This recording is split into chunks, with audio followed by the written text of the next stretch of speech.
Hello everyone, what's up, what's new, and what's brackin'? I'm Richard Schertzer, and today we're going to be reviewing Return to Oz from 1985. Yes, this is another long-lost Disney film that didn't really get the recognition it deserved when it first came out in theaters, but hopefully I'll shed some light on it and give it a little bit of more praise now that we've already all seen it, or at least a good chunk of us in our childhoods have seen it. So we start off with Dorothy Gale, and by the way, this is a sequel to the 1939's Wizard of Oz, unofficial sequel, by the way. We start off with Dorothy Gale, who is suffering from some sort of insomnia. She can't sleep, so she goes to Dr. Worley's office, and the doctor allows her to, gives her a sort of, not medicine, but I guess a sort of treatment to help her get to sleep faster and get to sleep better and quicker. However, after a flash flood, she lands right back in Oz, and instead of being greeted by the Lion, the Tin Man, and the Scarecrow, she finds new friends like TikTok, Jack Pumpkinhead, and the Gump. And then, of course, she also finds some new villains like the evil witch Mombi and the evil Gnome King. Now, I know it's not as recognizable as the 1939 movie, I get that, but to be fair, nothing's as recognizable as the 1939 movie. With all that being said, I want to start off and say that this film, it does have its flaws, and I'll just get the flaws out of the way first. In the 1939 Wizard of Oz, we were able to see the contrast between Kansas and Oz itself. Kansas was a grainy, sepia tone-like state, while Oz was a much more colorful state. So the sepia tone in Kansas actually really highlighted the color that was already in Oz, thus the color switch.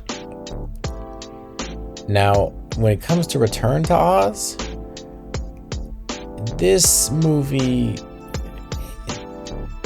the color palette is almost stagnant.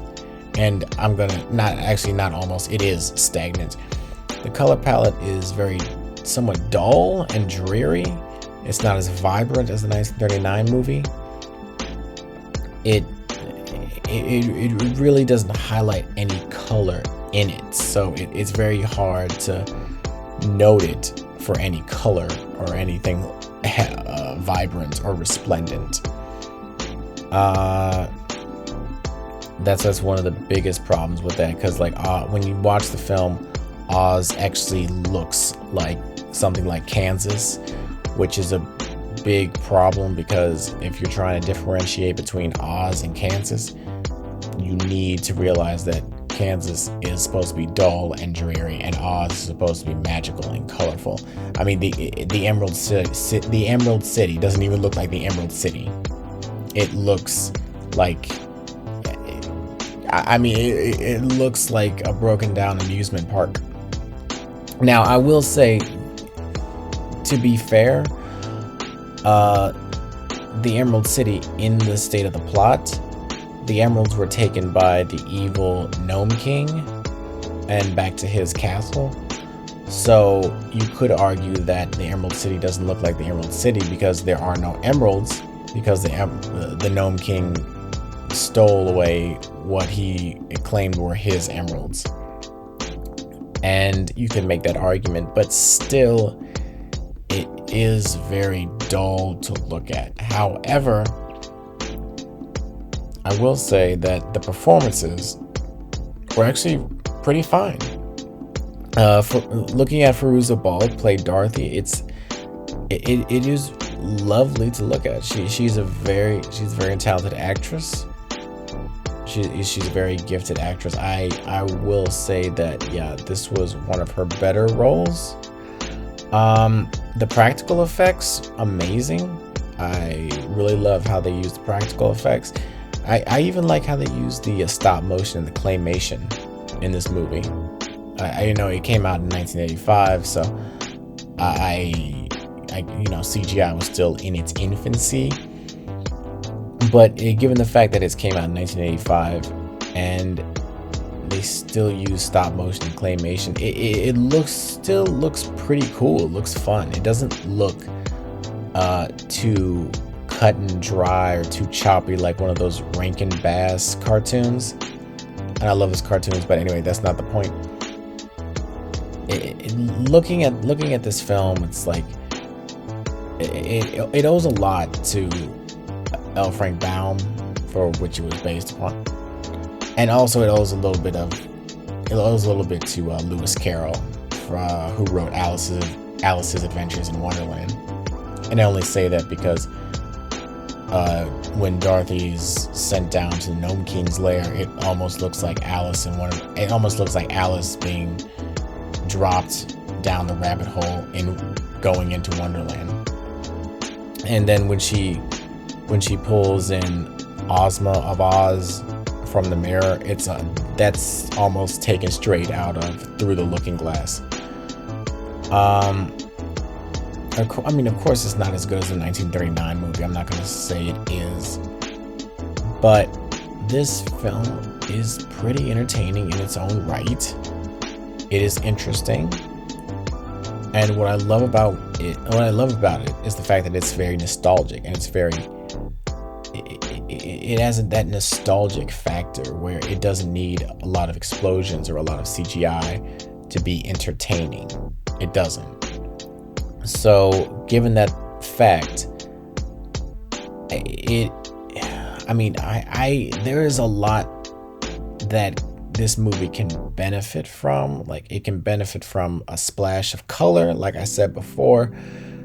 I do like the fact that they do bring back the Scarecrow, even if he's only in like a few scenes, and the Lion and the Tin Man. Even if, just spoiler alert if you haven't seen the movie, the Lion and the Tin Man don't have any lines.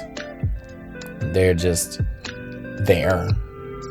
And by the way, they're not really people in costumes or makeup. They're more like animatronic figures made by the practical effects department, but good work for the practical effects department. I do want to say that this movie did not do well at the box office. In fact, as a matter of fact, it bombed, primarily because it was overshadowed by other bigger movies like Out of Africa, the Best Picture winner, and Back to the Future. But I really don't think being overshadowed by other films means that you should get a bad rap the first time, because it's still a fun kiddie movie. It's still something that you can watch with your kids and have a nice time watching. Like, it is very nice. It's not perfect, but it does have a certain awe. And knowing that it doesn't use CGI, which again it couldn't, because it's 1985, CGI was in its infancy. Knowing that it doesn't use CGI gives it a more realistic and realism to it, because it's not oversaturated and desaturated with CGI, something that isn't real. It has matte paintings. I'm sure there are set extensions, but for the most part, what you see is what you get. And I think that's what I appreciate about this film the most. What you see really is what you get. So I guess I give this film a 7 out of 10. Not perfect, but still pretty solid. But let me know what you guys think in the comments.